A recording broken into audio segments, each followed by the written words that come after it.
Bonjour, dans cette vidéo nous allons parler de conversion des unités d'air. Donc on va s'intéresser à ce petit carré. Donc c'est un carré dont le côté mesure 1 mm. On dira donc que l'aire de ce petit carré est égal à 1 mm carré. Ou bien on dira tout simplement que 1 mm carré correspond à un carré dont le côté mesure 1 mm. Maintenant, de même, nous avons un grand carré dont le côté mesure 1 cm. Et on dira donc que l'aire de ce carré est égale à 1 cm carré. Maintenant, on va essayer de chercher le lien entre les millimètres carrés et les centimètres carrés.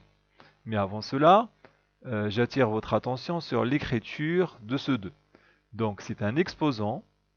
Cela veut dire que ce n'est pas un nombre qu'on va écrire comme les autres, on va l'écrire un petit peu en hauteur par rapport aux autres caractères qu'on a écrits auparavant. Donc, 1 cm², maintenant, c'est exactement la même chose. On remarque que le 2 est écrit un petit peu en hauteur.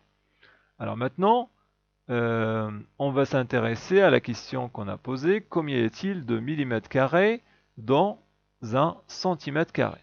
Pour cela, nous allons commencer par positionner un petit carré dans le grand carré, etc.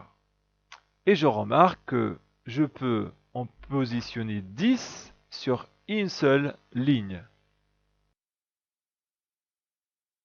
Et comme nous avons donc 10 lignes, donc 10 fois 10 qui font 100. Cela veut dire que dans ce grand carré, nous avons 100 petits carrés. Autrement dit, 1 cm², c'est égal à 100 mm². Et donc nous avons une première formule ou un premier lien entre les centimètres carrés et les millimètres carrés.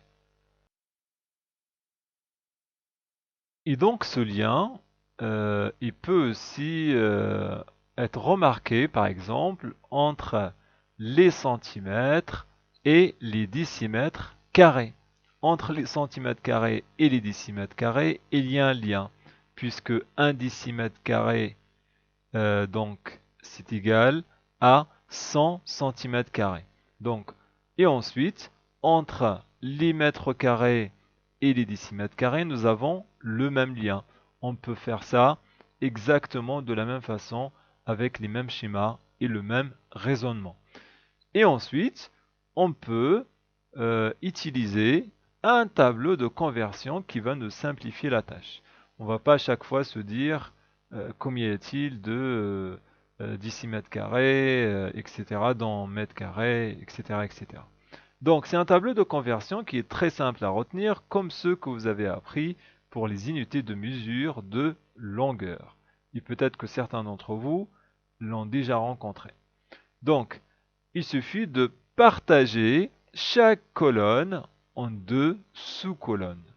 Et donc, lorsque par exemple, je cherche à convertir, comme tout à l'heure, nous avons donc dans l'exercice parlé de 1 cm², eh bien, lorsque j'écris 1 cm², eh bien, 1 cm², je cherche, il fait combien de millimètres carrés?